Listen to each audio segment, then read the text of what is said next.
my body's saying. Well, that's what you have to do. Like,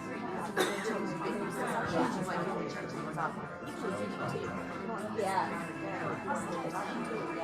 That's what I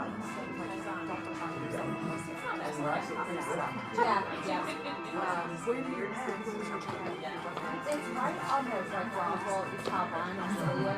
Okay. Yeah, it's a basically 24-hour training. Recently signed up for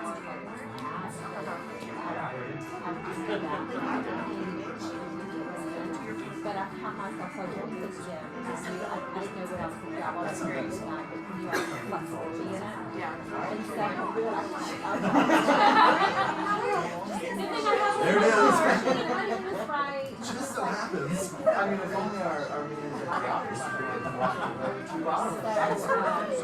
So I came up with the You get like 6 hours.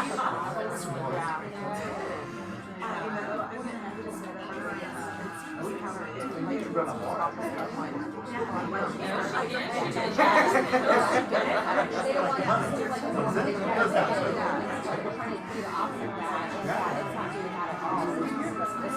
So we don't know new tables in here anymore?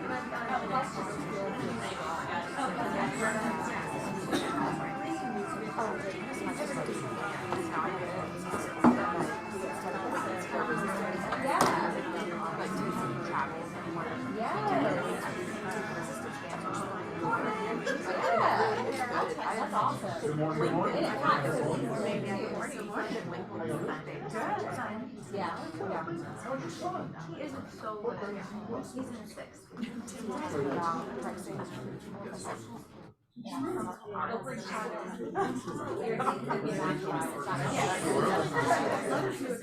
I'll help if I have to. I think it's Sarah up here. Oh, this is sparkling water. How are you?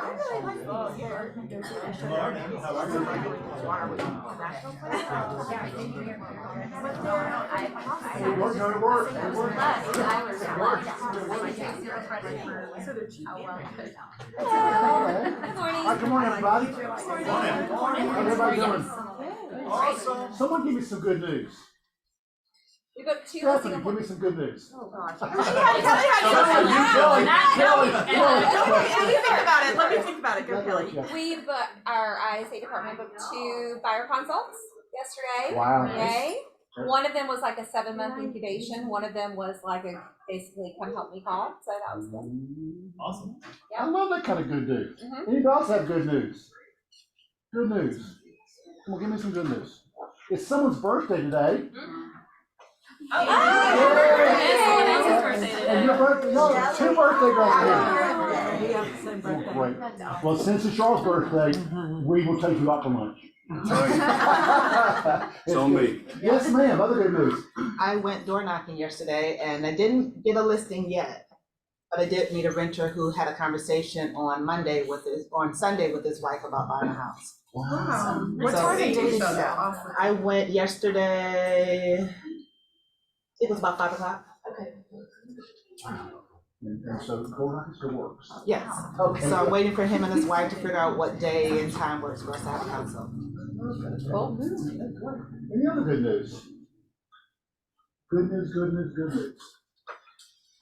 All right, is anybody here besides you, Hunter, for the first time, for the first day? For the very first day? Yeah, but that's it. All right, visitor, introduce yourself. Do you mind? Jason Lancaster. I recently interviewed with the Overbike team yesterday, looking to become an agent. Passed the exam last Friday, and we're both shipped to affiliate my license with. Ooh, welcome. Welcome. Also, I like that. Mine almost fits. It's not that funny. Hey, any other good news we could talk about? Anybody at all? Anybody back here? All right, let us move on. Partners, Thomas and Brown. Hello, Is that you this morning? All right, I love it. I love it when I call this lady. She always has good agents. I try. No, you don't try. You do. Oh, and she's just like taking care of it. So this is our favorite go-to closing attorneys, but she also does a little bit of litigation once in a while. No. Well, I keep telling you. He keeps trying to talk. I was like, oh, I didn't hear. Well, hey, Jake's getting ready to do some litigation for us. Yeah, I know, exactly. I know I've gotten a couple of, I had, someone who contacted me when I leave here today. I've got to go sign a power of attorney for someone who, he is a little bit older, has a little bit of an alcohol problem, and signed a contract to sell his house to a random investor out there. So I'm working with him and his family to try and get him out of this. So fun times. But she is a fierce advocate for us and does her very best job to even be in the gray area sometimes. Exactly. So for the announcements, we've got on the 12th, we have license law from 1 to 4. So as a little refresher and reminder, and there's a blog on my website with links on smartsteps.com if you need it. The requirements for license law are every 4 years. That's the one that's based upon your license renewal date. Code of ethics is every 3-ish years. NAR, and that runs on its own cycle and is not tied to the month where you got your license. So people get the two confused a little bit, but you can go onto the GREC website, which I don't love, but that's the place where you can go check it. And then obviously NAR for Code of Ethics. For everyone else, for some of the other places that I'm teaching this month, we're doing closing killers because it's October. So obviously how to avoid them. I wrote a really cute serial killer part of it last night, so that was fun. But we are going to we usually do them as a little bit of a pop-up, but we're gonna have a Zoom for that class on the 25th. And those are usually at 10 a.m. So we'll do that then if you wanna do a Zoom class in your PJs. And I think that's it for us. So I'm gonna head on and try and get Mr. Berthelsen taken care of. Cool. And so what is the number one deal killer that you see the most? I think right now, the issues that I'm dealing with are some of the things that I was on a call this morning, and it was one where a house needed a lot of work, like $35,000 worth of the work. And I think the biggest issue is, and I think there are some boys in the room that will agree with me, and a couple of girls too, is not talking to your lender before you're writing some of these stipulations and putting things in there that'll work. Because my issues were, is the nature of the repairs going to be something a lender's not going to approve to begin with? Is $35,000 going to exceed the seller concession limits in the contract? If you create an escrow, you're doing 150%. So is anyone planning on coming to closing with an extra 15 grand for us? So trying to frame it in a way. So we had a conversation at 8 a.m. But my next comment to them was, you need to call your lender and talk to them. You need to make sure that whatever they're telling you, like you get it confirmed and you get it in writing, you get it from someone that you trust, so that we don't get past the due diligence period, which ends today, and the financing contingency, which ends in about a week, and then find out that you can't make the loan and the buyer loses their earnest money. So I think the biggest thing is making sure you talk to all the stakeholders, right? Talk to all the people that are going to have an impact on the closing and make sure you come up with a deal that works. So, I love that. Thank you so much. Thank you. I can enjoy that for sure. Yes, ma'am. Do we need to register for license law or just show up? Do we need to register or just show up? Well, we love it when you register, because then we know, like, for food, because we like to feed you. And I have, for that one, I don't need to necessarily make handouts. If you ever didn't sign up and you want to show up, please show. I mean, that's absolutely fine. But if you can let us know that you're coming to the class, it's really great for us to have an accurate number. Like I said, it's mostly for the food. So we want to make sure you're well fed and happy. Who here has been in this Cheryl King Bluetooth class? and other device settings. You've not been in one, shame on you. What I normally get from the license law classes are, this is like. And then it says Bluetooth It's gonna be. connect. Okay, it's on. I just turned it on. Is this connect to new device? You make it fun. Yeah, I tried. Yeah, always. I've got LE Bose QC earbuds. That's not me. Exactly, she'll send something out, but we're trying to. Add a device. Okay. This is Bluetooth, wireless display, everything else. Come on up. Good morning. Morning. Oh, you're a raucous crowd this morning. All right, somebody's gonna get flowers. Does that help? Woo, That's good, good. Good morning, this is Danielle with Silverton Mortgage. Just wanted to let you know we have that golf event coming up on Monday, so we'd love to have anybody donate, join us, play. It's not too late to sign up, so. Yeah, it's for the Silverton Foundation, paying housing expenses for families with sick kids.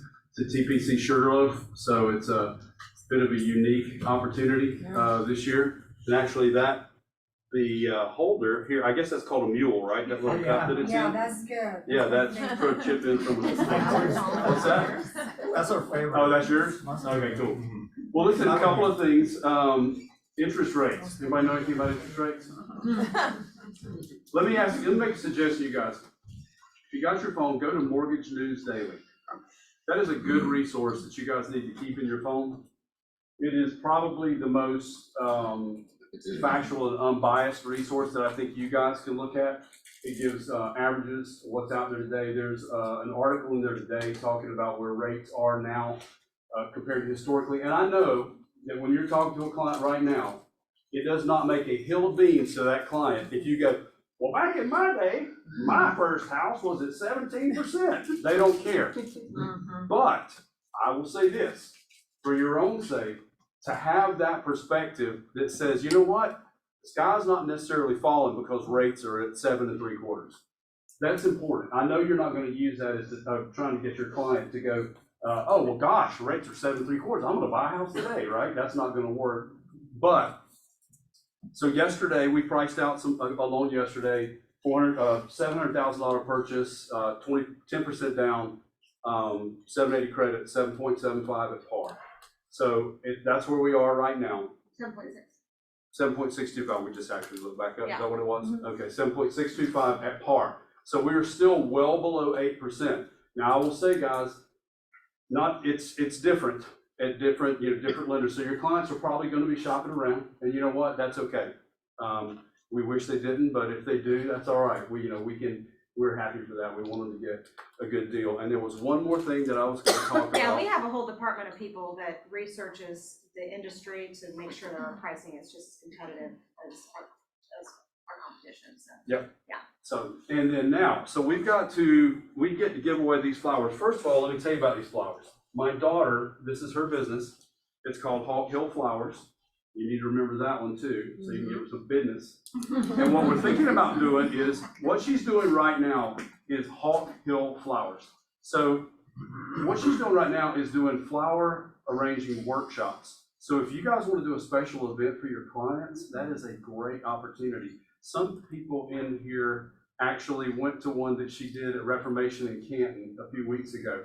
So I would recommend that. And I think we're going to do one late in the year for y'all here in the office. So I've done one of those with my clients, and it was awesome. cool. They loved it. So Yeah. that's a great idea. Now, this arrangement, that right there, by the way, y'all, anybody know what that flower is?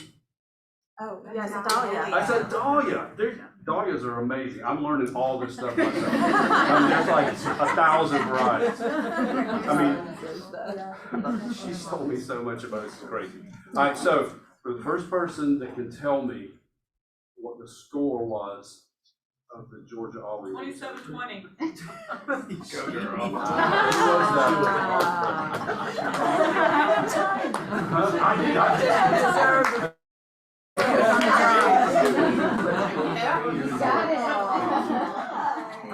I love it. Happy birthday. Oh. All right, guys, any questions for us? Oh, I know what I was going to tell you. One quick one. Tomorrow, we're closing a loan, 100% FHA financing, 7.625%, again, same interest rates, with no points. I'm sorry, it was 1/4 point. He paid 1/4 point. 100% finance at FHA with a 680 credit score. That's a $335,000 purchase that your buddy Chris Van Zandt will be closing tomorrow. Yes, ma'am. Does that make you nervous? Oh, yeah. 100% financing is bad? You know what's weird? They're not all created equal. I've got another one, a $900,000 purchase that's going to close next week. That one makes me nervous because this, in my opinion, a person's stretching themselves a lot more than they should be. But this FHA one, they're going to be okay. they got their job, they have the ability to earn extra income, they're gonna be okay, but boy, I hear you, Stephanie. Yeah, sometimes people, ooh, I'm gonna help you do what you need to do, but in the back of my mind, I'm going, So if I tell the truth, do I get flowers too? about what? About the fact that your Silverton's rates are extremely competitive As a fact. based on what I'm seeing and shopping around for my clients. They really are. And then the fee part of it. Yeah, we but have that's one the flat truth, fee. yeah. Yeah, we're grateful. We have some people working hard to try to keep the margins thin, so very grateful for that. I don't have another flower arrangement. Thank you. Later. Thanks, guys. We You know appreciate where I you. live. That's right. Right, this is, there's door decorating. I got it. You got it. Okay. All right, so first of all, I want to thank everybody who participated in the door decorating contest. Got the winners right here to the top 3.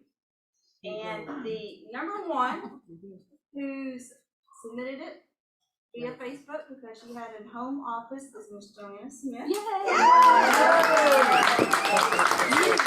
A $50 Amazon gift card. All right, number 2. And she's Go always- Vols! Yeah, Go Vols! Number 2, and she's always here, and she's not here today, was Christy Hyatt was number 2. And then number 3 was Courtney Morgan. So yeah, there's Joanna Smith. She went all out. She went. Wow. Good job, sweetie. And so, and again, I want to thank everybody that participated, and I hope next year we get like twice as many people participating. It was super fun. All right, Spooktacular, guys, October 18th. Please go and RSVP. So far, we've only had 3 people RSVP. We are putting a lot of time and effort into this. So please go RSVP. And don't forget that we are raffling off a prize that's $1,000 plus the value. And just a little hint, part of that basket that we're raffling off will be some time spent at a beach house. So it is definitely worth the effort. I am going to pass back around. If you've already signed up, no worries, don't sign up again, but if you're interested in buying raffle tickets, it's $1 a raffle ticket, or you get 25 tickets for $20. You can put on here, office bill, Venmo me, or cash. So I'm gonna pass this back around. So there you go, Shelley, if you can start that. And yeah, please start inviting your clients. Kimberly has already sent you this to send to your clients. And it's on Facebook, posted everywhere, send it to your people. And the listing contest. So y'all, I cannot even tell you how happy I was to get on Facebook on Sunday to see that some of you had already started collecting points. That just made my heart so happy. So everybody should have gotten an email from their team captain, some encouragement and stuff. So please guys, this is running the whole month of October. And we want to see lots of activities. I saw a couple more people show some activities today on Facebook. So that's very, very exciting. Did you want to add anything to it, Carrie? It's fun to see people posting on the Facebook group. Yeah, what they're that's up super to, so fun. keep it up. Yeah, keep it up. So Sherry, which Keller Williams office has more listings year to date than any other Keller Williams office in Metro Atlanta? Say we do. We do. Y'all know that? And there's offices out there, the one in Alpharetta, they've got 645 agents, and they have fewer listings than we have year to date. And I got on and looked yesterday, between last weekend and on Monday, most offices that I look at, they gained 2 to 3 listings, maybe 3 or 4 listings. We gained about 7. Wow. So that's what you focus on. Expands. Exactly right, Jess. Because I want to give Sherry and Carrie, now Carrie is going to remind me how long ago she brought this to me, 6 months ago at least. And but it took us that while just to make sure we were focusing on the right stuff. And Sherry and Carrie got together on this. They made it happen, guys. And we're going to focus on listings because the person that people that control the market control the listings. And so, guys, we want to have a listing contest that we'll finish the last part of the year incredible. So, Sherry, Carrie, thank you all for doing this and making it happen. Anything else? No, that's all. Just start getting those points. Yeah, Thank you, guys. Hey, let's give our hand, guys. Live for C2s. I'm going to stop in 1 minute. Nick, you want to come up and introduce our new team member? I'll keep it, I know it's Reed and Silverton say, so I'll be super respectful. Although I saw you're like a Moscow Mule mug that you put the flowers in and put some vodka in, and you probably sell it. Hey Hunter, come on up here if you can.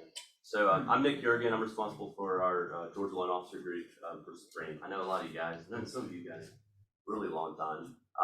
I used to be one of the youngins in the business like this guy. Don't be fooled by his his youthful good looks. He's now grown into quite a loan officer here at our company. This is Hunter McElroy, and he's going to be joining our team here in the East Cobb group. He's grown up around Keller Williams, sat in Cityside just like I did for a really long time. And I saw CeCe Osborne, the team leader there, yesterday, and she had, let me tell you, she had a little tear in her eye to hear you might be, well, not seeing each other as much. I know she's retiring too, but Hunter showed up, and I'll let him talk about himself real quick, but he showed up here. We joke with like a banjo and an accordion. He came from University of Alabama, so he showed up at our office, and he'd never been on an airplane, right?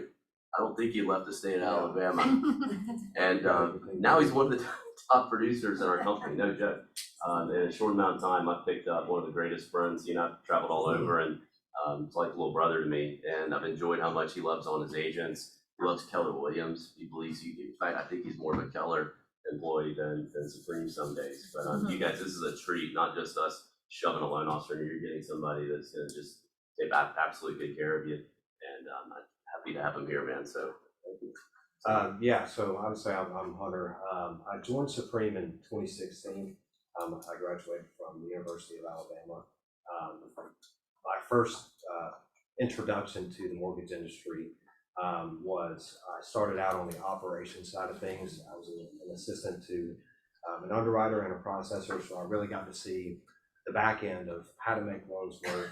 I wasn't necessarily the biggest fan of it, but I was also 21 years old at that point. So that sort of set the baseline for my trajectory now in terms of how to structure deals and what works and what doesn't. So it's been 5 or I'm my 7th going into my 8th year and doing this, and it's been amazing.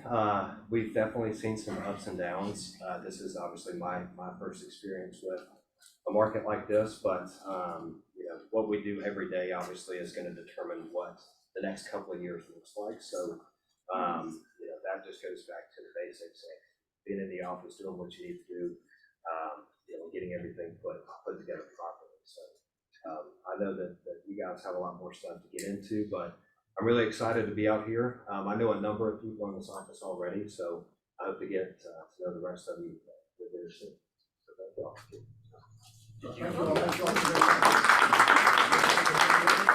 I acknowledge Jeff Littlebeck team for being here today. I thank you all for coming and actually love having you guys here, which I love. And so I'm going to ask Russell to tell us which one is his favorite Y for C2 cheats today. Oh, teamwork together, everyone achieves teamwork. All right, Russell, tell us why that's your favorite one. Well, this goes back for years. I don't think we're successful on our own accord. I think it takes those around us. Like I looked at Cheryl up there, and I'm like, she answered an email I sent, a month ago while she was in the middle of a convention. I look at Sherry and Kimberly, and even the guys that just support us, and those supporting roles are awesome. But when we have agents in a room like this, we learn. I'm excited to hear what Kelly has to say today. That's where I think we achieve. Remind everybody again how long we've known each other, Russell. We go back to the year 2000. He was an assistant for the number one agent at the time in the office, and you tell him no, and then I remember that when he called me one day, my wife and I were on the way to the beach. He called me and said, "Hey Jim, I was trying to get you before you left." I went, "Okay, you got to know what's up." He said, "Well, I'm making a change." I said, "What do you mean you're making a change?" He said, "I'm going to Keller Williams." You mean what? Keller who? So Russell and I know each other for a long time, and I greatly respect what he and Beth are doing over there and growing that team. And so guys, it's great to have talent like that around. So I love the teamwork, and everyone here realizes that even you may be a single agent, you have a team here that supports you, because we have the finest staff here I've ever worked with in my whole life, and I've been with some great staff. So guys, teamwork is one of my favorite ones also. Script Mastermind.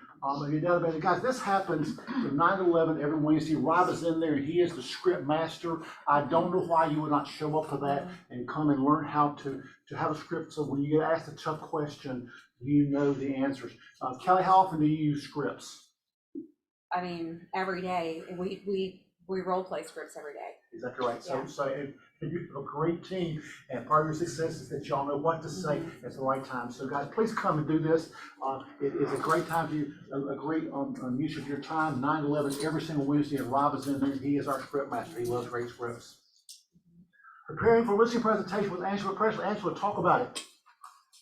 I'm actually doing a mastermind this evening for the dual agents, and then tomorrow for the full-time agents on how to prepare for listing. So pulling comps, getting accurate assessments, knowing what documents to take, just how to be prepared so that as we're getting these appointments this month, they know what to do. All right, so Angela, take 1 minute and tell them where you were last week. Last week I went to Austin for Coach's Skill Camp. And what did you think about Coach's Skill Camp? I thought it was an amazing opportunity to learn the proper ways to encourage other people to be their best. Exactly right. And should everyone take that class? I think so. There's a lot of good stuff going on. Coach's Skills Camp is a great place to go and learn how to be a better coach. And guys, we have a great coaching staff, which we're going to talk more about. So Angela, I'm glad you were there. Productivity on the guys, and again, this is another one of our teams getting back. So many of our teams behind the scenes give back. Like when I reached out to Kelly and said, Kelly, can you come on Tuesday and do our team meeting, because my team meeting disappeared. And she said, on vacation, I'll be there. So it took no time to get after it. She did it. So anyway, now Courtney is doing agents want to have leads to call and be in an environment to win. Come lead generate with us. Receive income earning leads and conversation frameworks and support on the staff on the site October 5th, which is when? Thursday. From 9:30 to 12:30, go there. I don't know why she doesn't call me and say, Jim, it was so successful. So many people that I need to move it to the client office so we have more rooms. Guys, this is a chance. If you don't have any business, and of course, the ones that don't have any business are the ones that are staying home right now, guys. They're not coming in and working on the business. So guys, if you don't do that, please join Courtney and she will help you with some leads and how to generate those leads. Thank you, Courtney. Custom home construction. This is happening Thursday, October the 5th, from 1 to 4 in person only. Custom home construction. Come and learn about how you can do custom home, because that's going to become more and more prevalent because there's not enough property out there. So please come and do that. Command Happy Hour. This is always available. Patty Jackson, another one of our great leaders here. Her son Kevin is really the best at command and knowing what to do. If you are struggling with command, if you say this does not work, Carrie, if I said to you, command does not work, what would you probably tell me? Yes. Yes, exactly. Thank you for that. Anyway, guys, so he is happy to get on with you. I won't ask what BS stands for, but anyway, so just get on, guys. Thursday, October, you need to make a reservation, and he will help you for free to get the command and how to use it in your business. It's there. It's a great tool for you. Market Matters, powerful quarterly stats, updates, and insights. Tuesday, okay, guys, I'm going to turn around for this, and I want you to put this on your calendar. We are doing with John Mark's office on First Atlanta, the other Roswell offices. There's going to be a Market Matters. It's going to be in Roswell, and we're going to talk about the market and what's going on. It's going to be great scripts. It's going to be updates, and I'm really excited about this because John Mark has had some success with this in his office. He's sharing with the rest of the Rawls group. So please put that on there. It's that I did the GPS. It's about 10 minutes to 15 minutes from here. It's not that far away. So guys, please put it on your calendar. That will be Tuesday, October 24th, 9:30 to 12:30. Please be there because I think you'll enjoy it. Bring a guest if you would like. And now, guys, this one. So yesterday, we had lunch with our coaches, and I heard again, well, this particular group said we never have anything for them. And the groups tend to change from day to day. But guys, we're always doing something to help you grow your business. This is one that this room should be so packed. We have to have overflow room downstairs. Steve Kaut, he's an agent here, he's a former team leader. He knows MREA better than anybody that I know. Yes, ma'am. I got the wrong date on there. It's October 13th. October 13th, okay, October 13th. It is, it's a Friday, exactly right, Joe. October 13th, guys, that's what it is. Please put it on your calendar, you should be here, because if you're not writing a business plan, you're leaving money on the table, and Steve he has a master's to PhD in this, so guys, please do it. He's coming, and doing this for us for free, just so he can give back to our agent guys, so please put it on your calendar. You will love Steve, because he makes it fun to know how to plan and how to use P&L to grow your business. Quantum Leap, this is another one. This is something that Roger was bringing in. This guy, Gene Rivers, is some of the best talent in our entire Keller Williams network. He is amazing. Who's taking Quantum Leap in here? Who's taking Quantum Leap? What would you tell about Quantum Leap? Angela, what would you tell us about Quantum Leap? It's good for getting you to think beyond right now. Right. Dream big, plan big. You guys, if you've never been to Quantum Leap before, Gene Rivers is the best at teaching it. He will keep your attention, and it'll allow you to think bigger next year.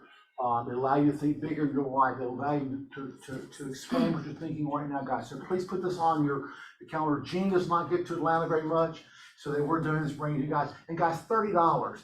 I mean, that's not even dinner out anymore. So please put that on your calendar, and more about this to come out, guys. I want to make sure you guys have got plenty of stuff to do, so you stay busy and planning for the best 2024 ever. Lessons learned. I thought, did I hear someone has some lessons learned this morning? I thought Lon said, Shelley, did you have a lesson learned this morning? I thought somebody did, guys. Anyway, we'll save lessons learned. Oh, I'm sorry, I did, yeah. I thought you did. New construction. Okay, you want to stand up?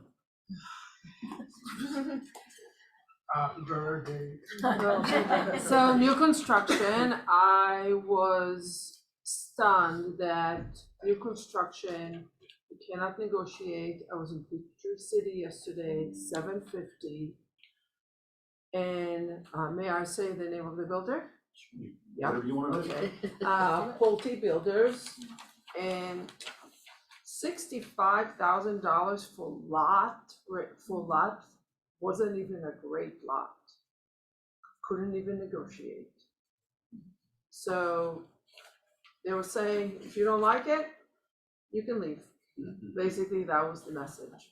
Hasn't that always been a message though with new construction? Not always, but Not that's always. like This much. while it feels like it Wild. was. I mean, she literally said to me, if you don't like it, in a nice way, you're welcome to leave. We have other buyers.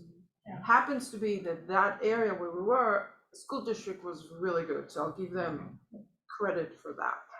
Peachtree City, and you're telling me I can't even negotiate, and everything was a la carte. So recess light in dining room, it's stuff that you would think like comes automatically with a house. In dining room, you don't have for $750, you don't have like a night recess ceiling. I mean, things that I wouldn't even think that they would charge for that. Oh yeah, upgrade, it's not even an upgrade, it's like what are you gonna do, not have a recess? I mean, just things that wouldn't even make sense. So that's what I saw, the crazy market in some of with these builders. Great, thank you, Shelley. Yeah, there's not much land left out there, so what they have, all right, Kelly, come on up. Yeah. So guys, I am amazed that you guys know how to price houses these days, because there's so many variables, you know, what the house looks like, the condition it's in. So I asked Kelly to come and talk about, because she is good at figuring out the prices. I said, come talk to about what you and your team are doing to price houses in this market. So Kelly, it's good to see you here. Let's welcome Kelly back. Thank you. Hey! I love having her down there. And I never said that, like, I know how to price a property. I just said that, yeah, I mean, I said I that. don't know about how you guys feel, but, you know, you don't know if you hit the right price until you expose it to the market. And so all you're doing before that is trying to interpret data that's old, But there's not enough of. that there's not enough of, and then, yeah, you're just taking your best stab at it. So I think that, I came up with, when you asked me to do this, I kind of started thinking about, how can I break this down? And I want this to be more of a mastermind than me teaching you guys, because we've got a lot of great agents in here that you guys price property, you know, as much as I do. So, So I wanted to start with first the data that we're pulling. And I'll share with you the data that we're choosing to focus on. And you guys feel free to shout out what you guys are focusing on, but we're treating this, we're treating the data that we're pulling more like we're in a buyer's market than a seller's market, right? So in a buyer's market, most of you, a lot of you guys have never been in a buyer's market, but when we were in a buyer's market, we focused more on pendings and actives when we were pricing property, because that's where the market was heading, right? And we're doing the same thing now. So when you're in a seller's market, you tend to focus more on solds, but that's the rearview mirror. And that might have been half an interest rate point ago, or a full interest rate point ago. That could have been in May when there were twice as many buyers, that there are now. So, so first of all, so if you are going to look at solds, which we have to look at solds, I'm looking anywhere from 30 days to maybe 90 days. Okay. Does anybody want to make an argument for why we should go back further? Okay, let's go for it. Then pendings. Pendings are just as important as actives right now, but here's what we're doing with pendings. So we're taking the pendings and we're doing this crazy thing that's picking up the phone. We're calling the listing agents. Say it one more time. I know, it's crazy. I know. Gary says, I love it. He always says this. He was like, we're in a people business and we do everything we can to not pick up the phone and talk to people, So, and the one thing I know about agents is that we love to talk, or at least a lot of us do. So, with your pendings, you're going to pick up the phone. You're going to call the listing agent, and you're going to say, hey, first of all, congrats on 123 Main Street closing. That just looked like an awesome house. Do you mind if I pick your brain a little bit about the property? I mean, you've had success in this market. I want to learn from it. They'll always say yes. Awesome. So do you remember about how many showings you guys had before you got an offer? And a lot of times they'll know, not the exact number, but they're like, oh, we had a lot, or it's really dead, and all of a sudden we got 2 offers on it or whatever. So you want to kind of get a feel for what kind of activity they had. And then you want to find out, did they get multiple offers? Are we seeing more multiple offers, the same or less now? Less, yeah. So you want to know if they got multiple offers, right? And then you want to try to find out how much, and this is where you might have to, Sherry's left, I think. But I'm pretty good at getting listing agents to tell me what it's selling for. Yeah, as we probably all are, right? Yeah. So you need to get a feel for what it's selling for, okay? All right, so the reason why we do this is, and here's what's going to happen with the agent count. We know that more agents are going to be getting out of business, but who's going to be left? Strong agents, best agents, most experienced agents, right? Us, we're going to be left, which means that we're going to be competing more with strong agents, especially in a market where we might be telling a seller that their home is priced less than what they think it's priced. They're going to go shop, right? If they think they can get a lower rate, they're going to go shop it just to see, right? So your job is to constantly be reminding the seller the benefit of hiring you. And this is one of those things. Most agents are not going to pick up the phone and call these listing agents, and you're going to explain that to the seller. Mr. Seller, one of the benefits of hiring me is I do what so many agents are frankly just afraid to do or don't know to do. And that's to interview the other agents in the market to get the intel on what really happened with their listing. Can you see how that would benefit you and how we strategically price your property? So they see those pendings on Zillow, but they don't know the story. And those other agents they're interviewing are bringing those pendings, but they're not saying how many showings they had. They're not saying what the sales price is, how many offers they have. So you guys do that. Can I stop 1 second? Yeah. So is anything wrong with revealing what a house is selling for before it closes? It comes back on the market. What? A lot of agents are afraid of it coming back on the market and showing their hand. Well, and I think I've had great success with it if it's obviously pending your past your contingencies. I mean, if somebody called me on my listing and I'm past all that, I'm not gonna hesitate to reveal it. Do we have to have the seller's permission to give that? I know that's a- Technically. Yes, Go away, yes. go away. That's why Yes. in this room, we do not do that as listing agents, right? Okay? And actually what happens is, guys, if it doesn't close at that, then, you know, they know, well, that. it was You just listed for exposed your 675. sellers what they would pay. Exactly right, yeah. Yes, okay, fine. Yes. I'm not saying we're those agents, I'm saying we are talking to those agents. I like Okay, that, got I it. like Thank that, you, Kelly, Jim. thank you. All right, so if you're gonna keep butting in, you need to leave. All right. Okay, all right, so with the pendings too, if it's a pending that's been on the market for a while and you see days on market is longer than like maybe 14, 20, 30, 40 days, go in and see their price improvements. When was their last price reduction, and then how many days did it take them to get an offer, go under contract at that point? That's your new days on market right there. You know, because we have a successful days on market and then we have an unsuccessful days on market. That's more data that you can give to your seller. See, Mr. Seller, this says 38 days on market, but actually when they got to the right price, it only took them 5 days to go under contract. See, there's a tale of two markets happening here, right? All right, then last data that we pull are active listings. This is a really important one right now. This tells us where the market's going. It's also other sellers that are testing the market for your seller, right? So pay special attention to the active comps. You want to call those agents as well. Interview them. Hey, great listing at 123 Main Street. I'm seeing some changes in the market. Do you have a minute for me to pick your brain? What's your showing activity like? You would be shocked at what agents will tell you. We're dead. We've only had a few showings. We're going to reduce our price. Like, you just, the intel that you get. And then you take that back and give it to your seller. Again, who else is bringing this data to them? Nobody. Nobody is. All right, what's the one comparable or the one way to value property that we never use? Expires. No, that's good. That's good though. I actually don't look at expires. I should. Coming soon. Yellow. Price per square foot. I know. This could have gone so many different ways, right? The price per square foot. Okay, right? I pitched this this topic out to agents. I'm in a cost-based group and we're all over the country. I'm like, hey, what's the number one mistake you see your teams making with pricing property? In Georgia, we don't do price per square foot, really.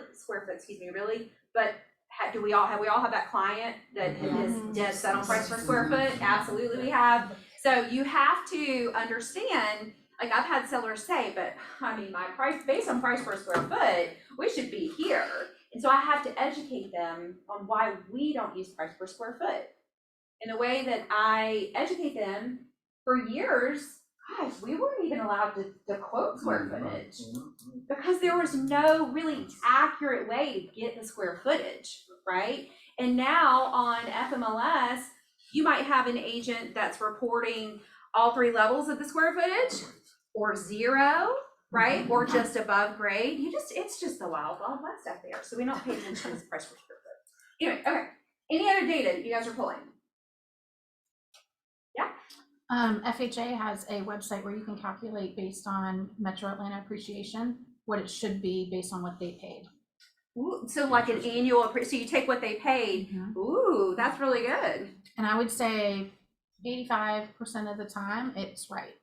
So it takes in the average annual appreciation for that area. For Atlanta, Sandy Springs. Okay, and then you just divide it You say by what quarter they bought it and the Okay. price they bought it for, and it Okay. says what it should be last quarter. It's Okay. usually a little behind, but I think that's, so I was talking to another agent that does the same thing. She goes back to 2019. What would it have been worth in 2019? And then she adds what the average historic appreciation is to it. And she where does she wipes get out what the it would have been premium. in 19? She goes back and does those comps, I Does an old guess. CNA. She goes back to pre-COVID, you know, the good old days. Yeah, so. Oh, I was gonna say, also off-market properties, I mean, solds, you know, we're not looking at solds as much, but if you can find for sale by owners or off-market, you know, that's helpful. Yeah. There's not that many, but Especially if you're in a neighborhood like Hampton Farms. Right. Where most of the homes in Hampton Farms never hit the market. Now, it wasn't exposed, so they probably actually didn't get as much as they could have, but you better know that data because trust me, the sellers know that data. Yeah. Well, what about this one? What about this one? So go into, does anybody know how to find that? Boy, it takes a while. It just goes like house by house or, yeah. Oh, I wish there was an easier way. All right, hey, will you give us that website? Yeah. Okay, cool. Or maybe just like, we'll write it up here. I can do that. Okay, cool. Okay, so, all right, now, second.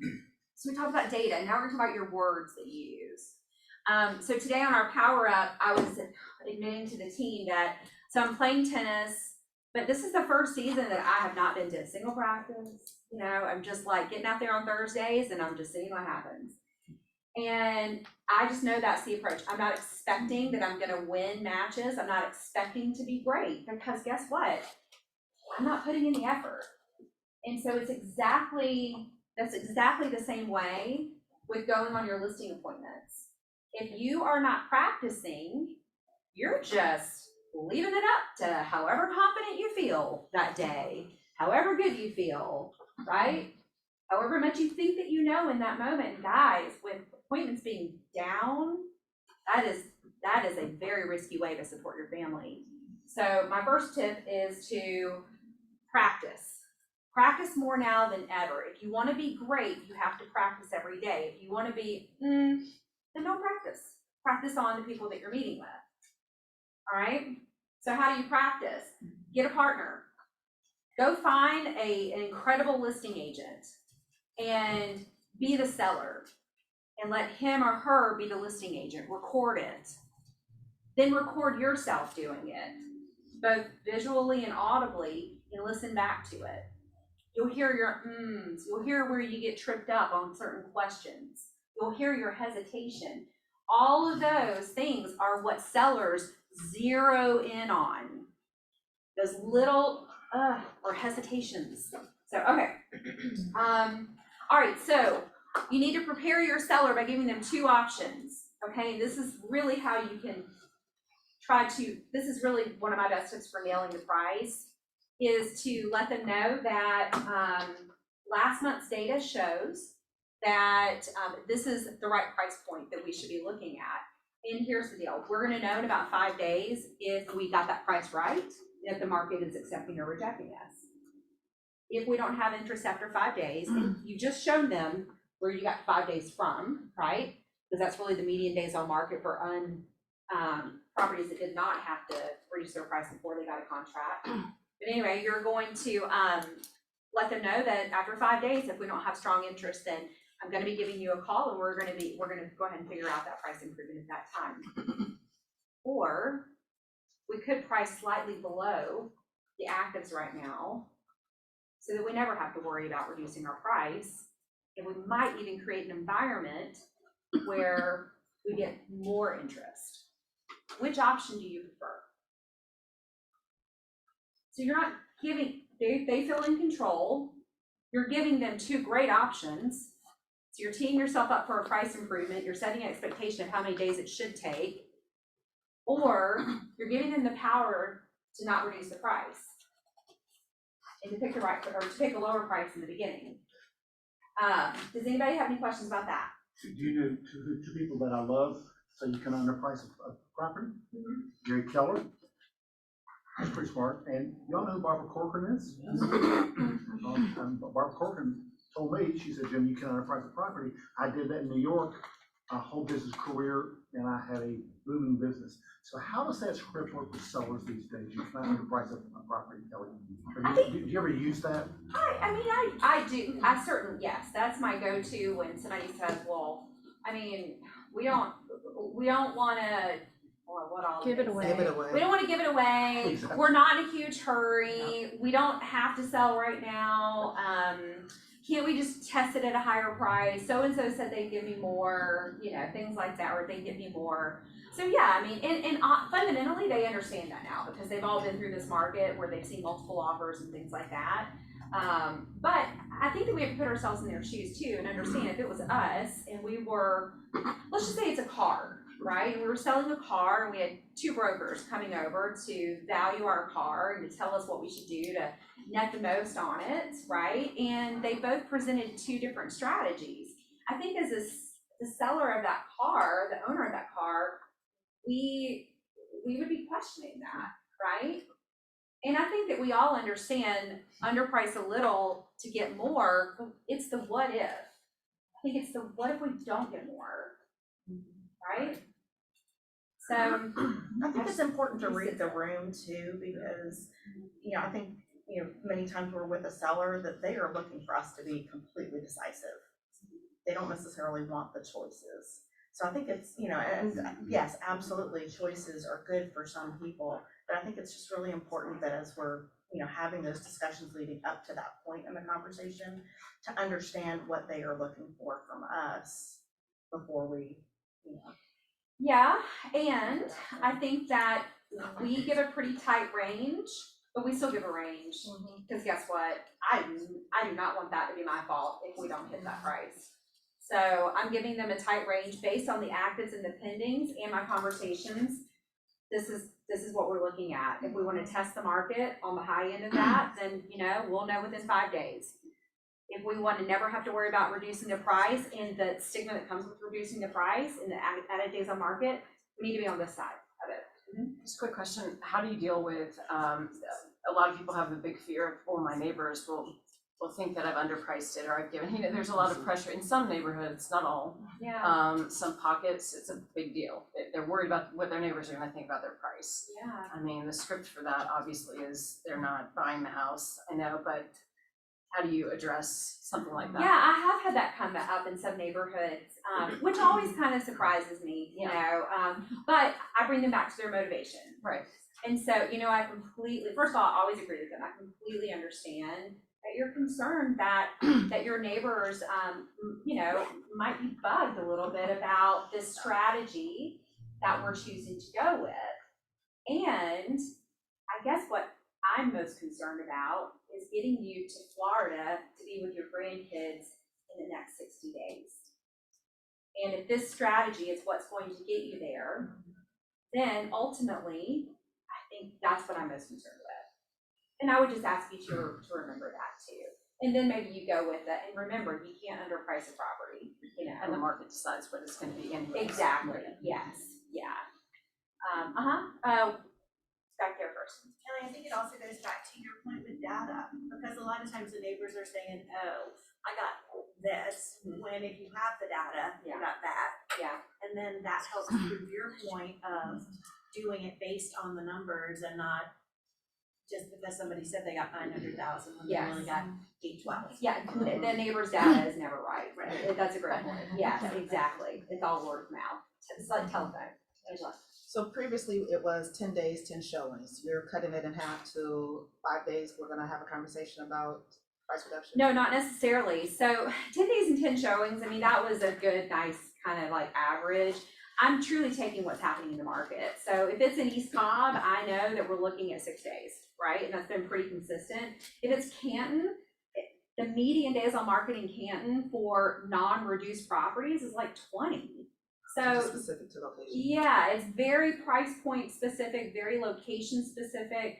So this is where you've got to, like, I think that we can't use averages right now. I think that we truly have to know what's happening in the market. And that's still in the past. Yeah. That's still, it could be 30 to 90 days old, So then you look at the actives and the pending. What are the pendings days on market between when they listed and when they went under contract or price reduced and under contract, and that's your number of days. Yeah. Okay, Carrie, did you raise your hand? Oh, I was gonna say something to Liz. I just tell that potential client, you just tell them that my agent is super smart and has all the statistics that says this is what we should do. Yeah. And then we can move on. I like it. Yeah. Yeah. I like it. Yeah.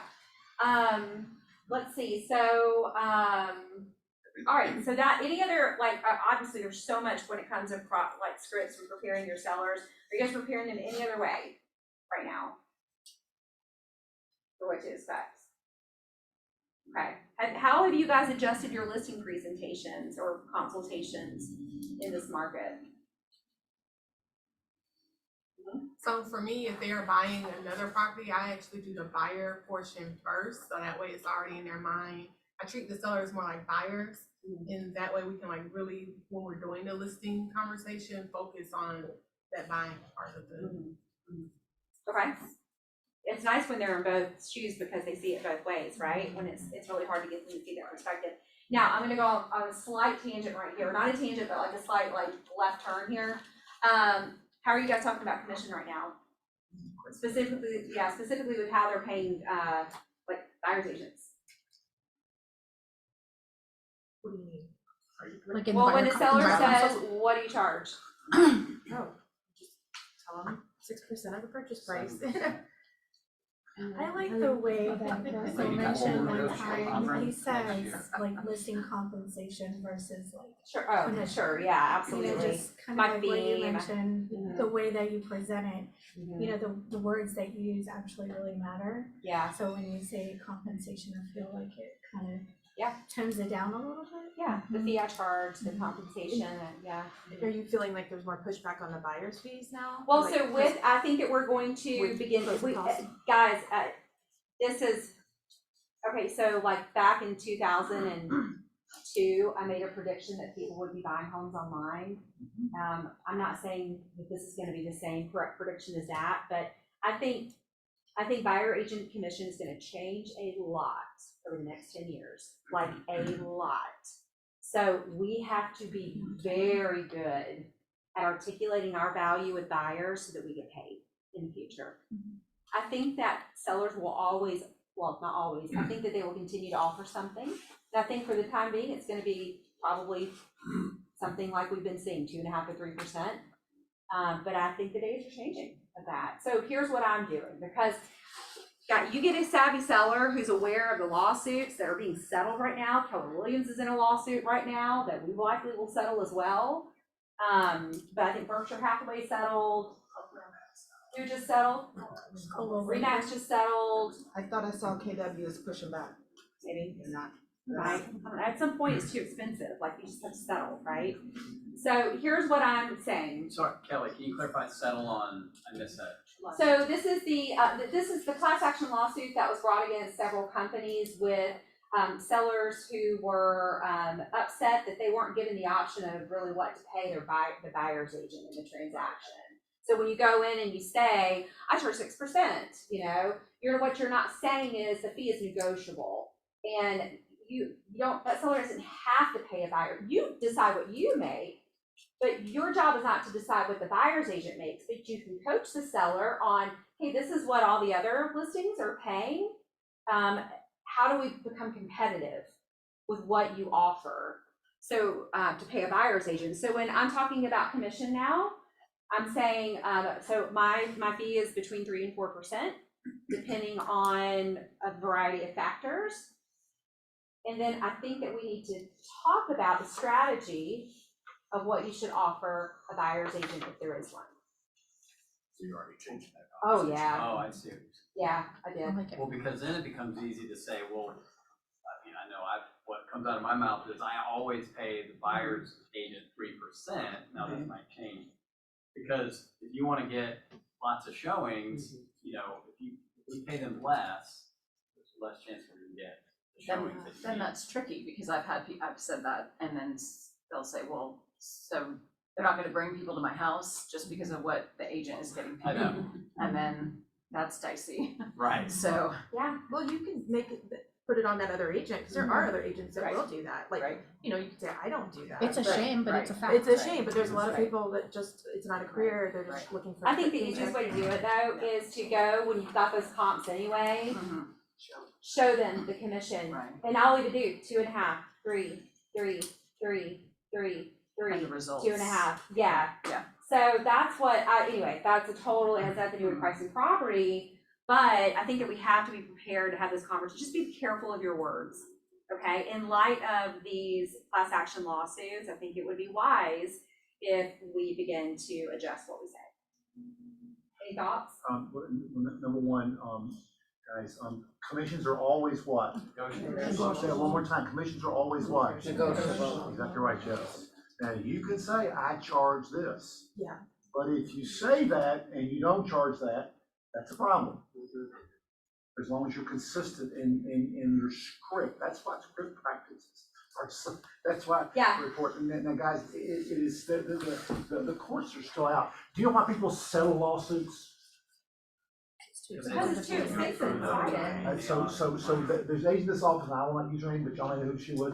She decided that she wanted us to sue a seller for commission. And the commission was about $25,000 to $30,000. She spent $40,000, we spent $20,000. Oh, Lord. Now, you guys, y'all do those numbers pretty well in your head? Who lost in that deal? Everyone. Everyone did, exactly right, Chuck. And so guys, so we don't sue for commissions because you can end up spending a lot more money, because once the lawsuit is going on, you can't say, okay, I'll give up stuff. Because there's attorneys that go, no, don't stop, let's keep going. I like earning dollars per hour, so they do that. So guys, be careful with that. Whether they'll go towards eliminating the buyer's agent side of that, that's a great question. I don't have an answer to it. I'm not saying that they will. Oh, no, you I didn't just, say it at but I all. do Yeah, think that, yeah. I think that commission is going to change, how we get compensated is going to change. And I think that, so, two things. Number one, start really digging into the value you provide your buyers, okay? Because the agents that just set up a search and wait for their buyers to tell them what they want to see, those are gonna be the agents who get paid very, very little, you know? Say that again. Yeah, if you're one of the buyer's agents, same listing agent too. If you're a buyer's agent, you just set up a search and then you wait for your buyers to reach out and tell you what they want to see. I don't want to say your days are numbered. I almost went super dramatic with it, but you're making more now than you're ever gonna make. There you go. Okay. Kelly, I was sitting here thinking about this, and you just went there. I bought a good handful of houses over the last 10 years, and I've seen agents on both sides of that spectrum. The house I live in right now, it was an agent I'd known for years, 10 years ago, and basically set me up on a drip and waited for me to say, I'd like to see this house, and unlock the door. And I learned that's what you don't do. And that's an agent who is going to struggle for business, because I can promise you, the next time I got ready to buy a house, that was not who I was calling. Right. I've also had an agent, your daughter, who, and this was years ago, who I had mentioned to her, I talked to 10 agents and said, hey, I'm looking for rental houses, something like this. One agent started looking at houses and would call me or email and say, hey, one just came on the market. I think you might want to go see this one. Nice. And she sold me 3, I think. And that is the difference maker. It's not just a verbal value proposition. It's a real value proposition where people get to realize, I'm not buying a house without you. Because, and people don't want an agent, most people don't want an agent who's passive, who's going to go in and open the door and kind of show you around. Personally, I need your opinion. You're a professional. I need to know why you think this is a good house for me. So anyway, that's just my 2 cents. Yeah. Yeah.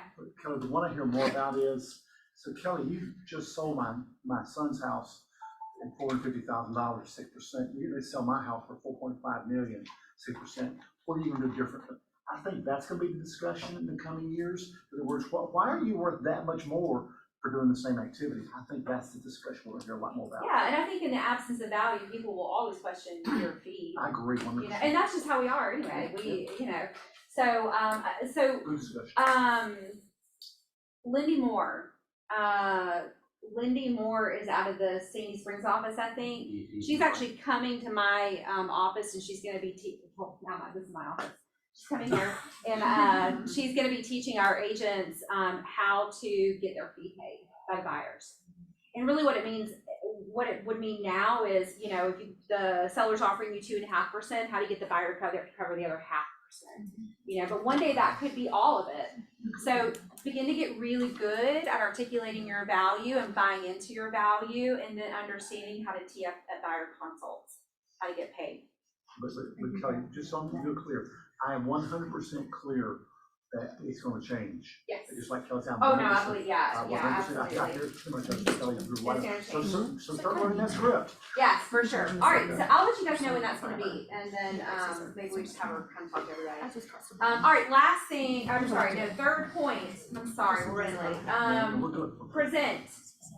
So when a buyer is paying hundreds of dollars more now per month versus what they would have paid 6 to 12 months ago, I think the days are, they have zero patience for a seller who has neglected just the basic maintenance of their home, right?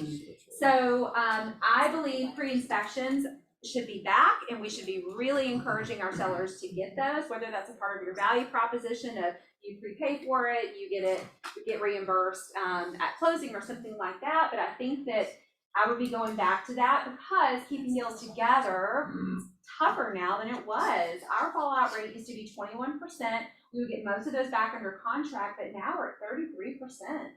Now we're getting a lot of those back under contract, but still, man, that's double the work. You know, nobody wants to do that when you can do things to bulletproof the transaction. So staging, condition, take your people around, take them to go show the successful listings if you really need to, but things like, you know, wood rot and what else are you guys seeing? Flooring. Yeah, like Hardwoods. Yeah, or like carpet that needs to be stretched or replaced, painting, things like that. You know, that just take them through the pending sales. And if all of those have white walls and you're staring at burgundy dining room with wallpaper left there, you know, like it's pretty obvious what is going to cause them to have success and what's not. So get really good at coaching your sellers on that stuff as well. So, and then also keeping it together. So you get a contract, and that's awesome, but they are falling apart right now. So how do you pick the right buyer for your listing? If you have multiple offers, you know, what are you doing to make sure that you're bulletproofing it as much before you go under contract as possible? Are you calling the lender to figure out how far into the process are they? I always like to ask, hey, so every loan has red flags, and gosh, I'd love to get this closed and give you some of my business in the future. What red flags are you seeing with this particular transaction? So, and a lot of them will say, oh no, they're great, you know, which is probably what they should be saying. But then I like to dig a little bit more and say, yeah, I don't know, they seem like they're great, but if there's one thing that you're like, oh, you know, gotta watch this, I still need to get that, what would that be? And they still might say, no, they're good. Or every once in a while I'll get one that says, well, they haven't filed their taxes yet, but they said they're gonna do that. And you know, so we gotta dig for our sellers right now. I think it's definitely important to have a conversation with the lender beforehand. I had an offer come through and I reached out to the lender.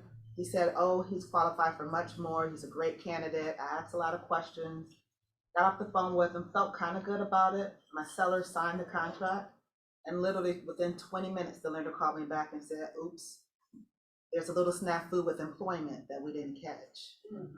Well, at least he called me back and told you that. Yes, and that he's not qualified to buy at all. Yeah, wow. Yeah.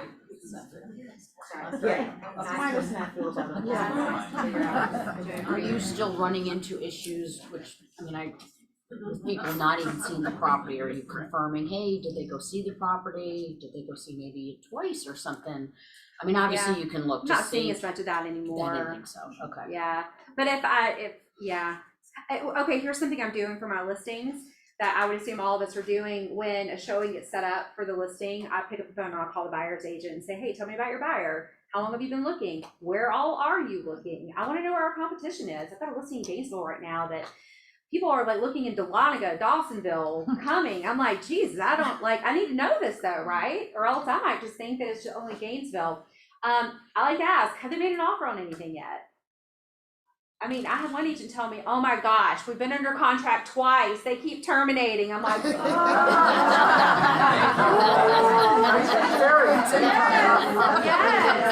But what did I do? I immediately let my sellers know, and I always do this. Hey, so these buyers are moving from Cumming, and they're looking for this, they've been looking for about a month, they're moving because of this. By the way, they've been under contract twice and terminated, so even if they love your house, we're gonna be very cautious with these people. I mean, that's great intel, right?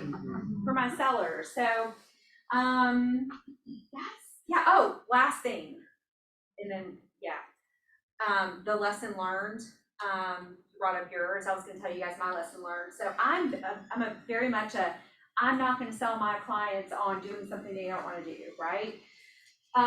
But in this market, when egos and emotion get into it, I realize that I have to bring my clients back to show them what the reality can be if they walk away. And so I did have a listing same listing in Gainesville. I got it under contract before we officially hit the market with multiple offers. And it listed at 6, we were under contract for $645, which is amazing, right? Well, that buyer came back and asked for $45,000 off the price of the inspection, shockingly. We bridged the gap to where we were about $27,000 apart, which is a lot. But still, that's a lot more than $600. But at the time, my sellers were so pissed off about how this had gone that they were like, just forget it, we're not gonna give them a penny, we're going on the market. I'm like, all right, let's do it. But what I wish I would have done was said, okay, that's an option. And let's just kind of look at the facts and in the unknowns right now. We know that we can at least get to let's just say 630 or whatever it was. And that's 30,000 more than we were planning to go live. And you can be closed in 2 weeks. And we haven't exposed it to the market yet. We might get multiple offers. We might get one, we might get none. We don't know. Are you sure this is what you want to do? I think that we have a due diligence to really explain what could and couldn't happen right now in a market that can be very emotional, right? So that's my last comment. Angela, you have one more thing? And just another thing, when talking to the lenders that get burned a couple times, you start learning, adding to your repertoire. Making sure the buyer has significant assets. With the increase in interest rates and their payments and everything, I've had 2 buyers on my listings, short cash to close. And lender didn't catch it. Wow. They didn't catch it. That's something I'm not checking for right now, is to get proof of funds for their down payment. That would be, I Or at know, least ask where it's coming from. I know when we were competing against like 10 other offers, we were showing our proof of funds for down payment and everything, but gosh, that's. Not even showing the proof of funds, but just verifying with the lender, do they have the assets to close? That's a great question.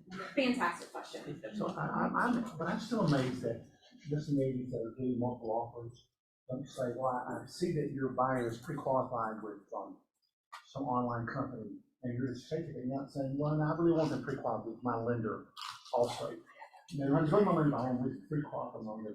Are y'all doing that? And if not, why aren't you doing that, Kelly? I mean, because I'm in my ivory tower. Truthfully, no, I'm not doing that. Unless it's like, if it's like a Wells Fargo or a Truist or like I don't know, some of the terrible ones that you guys might see, then but if we don't, if we don't have multiple offers, it's just rare that I'm not seeing a lot, I guess, with lenders that I think I kind of roll my eyes or I don't know who they are, but maybe I've gotten really lucky too. That's probably more what it is. But yeah, if you've got the leverage of multiple offers, I mean, yeah, I think that's I don't understand why you was not. All right, before that, can I sit down? Can we thank you? This is a great presentation.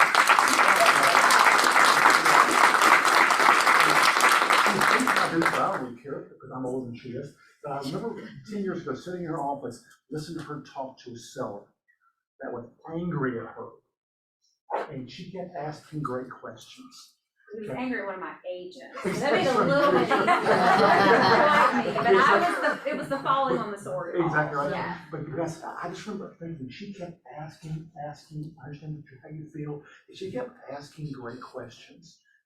So guys, I always took away from that one. Ask a lot of questions because she calmed that seller down because she asked so many questions. And sometimes we want to tell our clients, I have a solution, and we spout all over them rather than asking if that's the question. All right, so before we let us sit down, anything else you want to ask about the market or about what you're seeing out there or what you're going to do to get listened? Anybody, there's a lot of talent in this room. Who has a question we're not going over yet? Anybody? Yes, ma'am, Lillian. Speaking of great talent. Lately I see, and I've been approached by multiple times, we've been approached by strangers. All of a sudden, there are cash buyers with $1 million or $2 million level of purchase, and they sending you proof of funds, and they giving you a lot of specifics. Most of them are online traders. Have you experienced anything like that?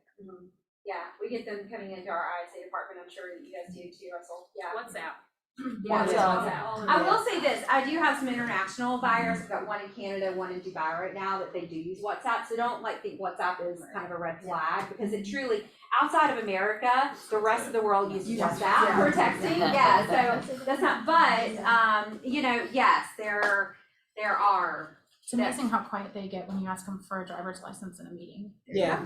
Well, then that's what you do. You ask them for a driver's license. I mean, I don't know Or what my ID. ISAs are doing, but I know they're not booking those appointments. How do you react to them?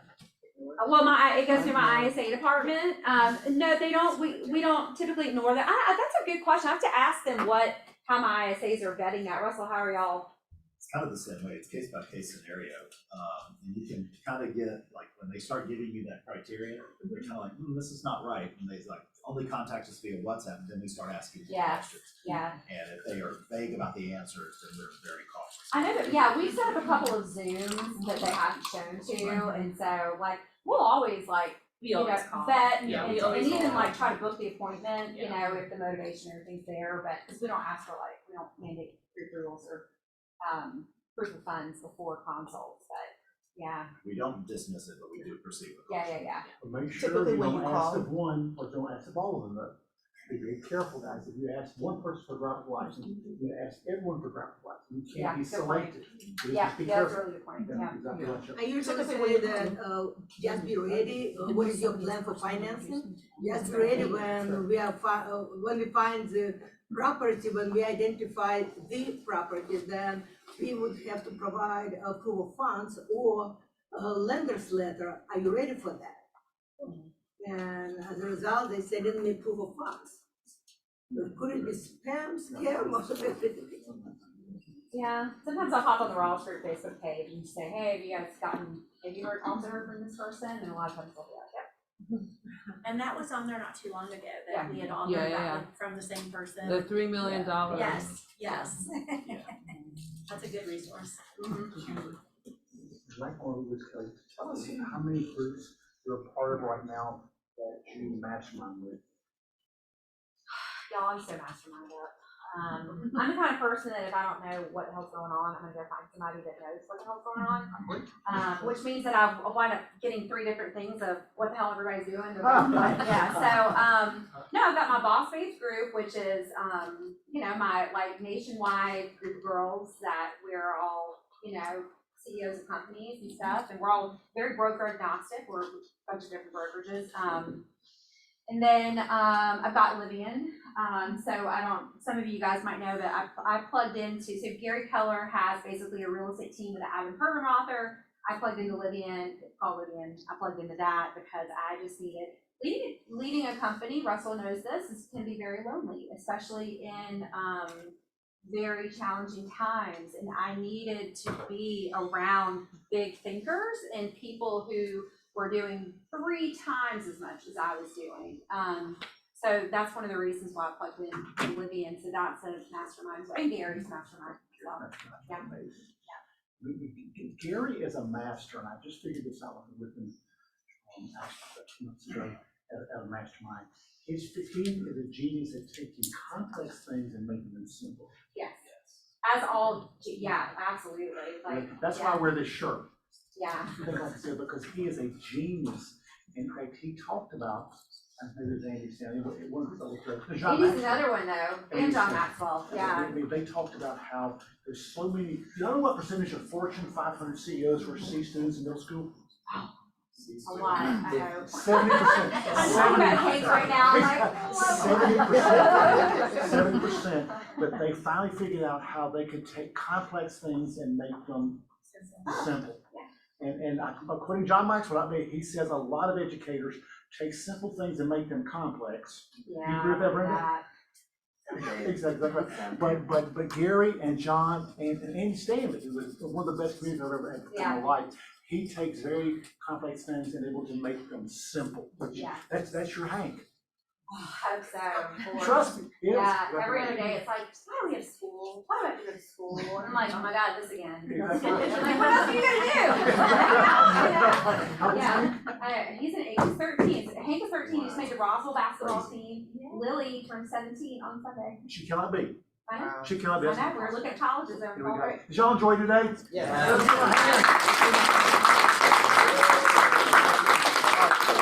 Can't wait anything before we go. All right, guys, thank you all so much for your patience. Thank you for being here today, and we'll see you next week.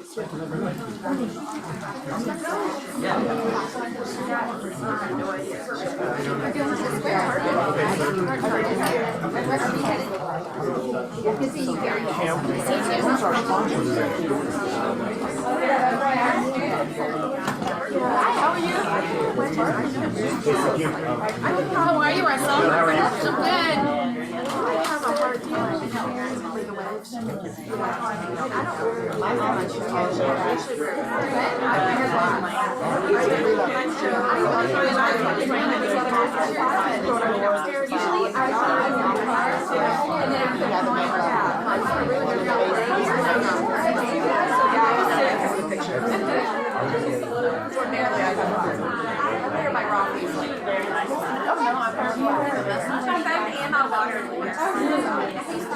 Sorry, I really don't want to see any people before. Thank you, Kelly.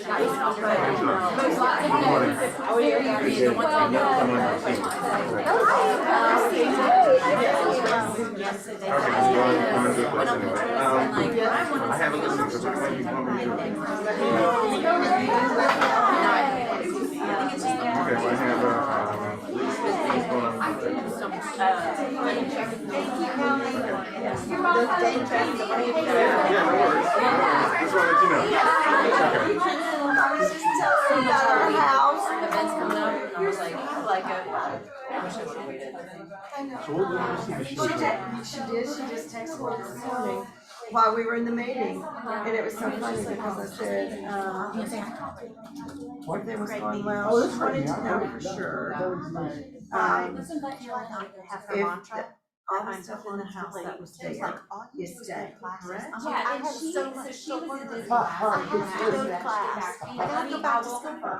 Because she said, we're gonna get rid of our couch and just leave the couch in there. Oh, I heard you passed your. Okay. You passed your real estate license. Congratulations. First time? Oh, no, second time, but she says, yeah, I did it about 5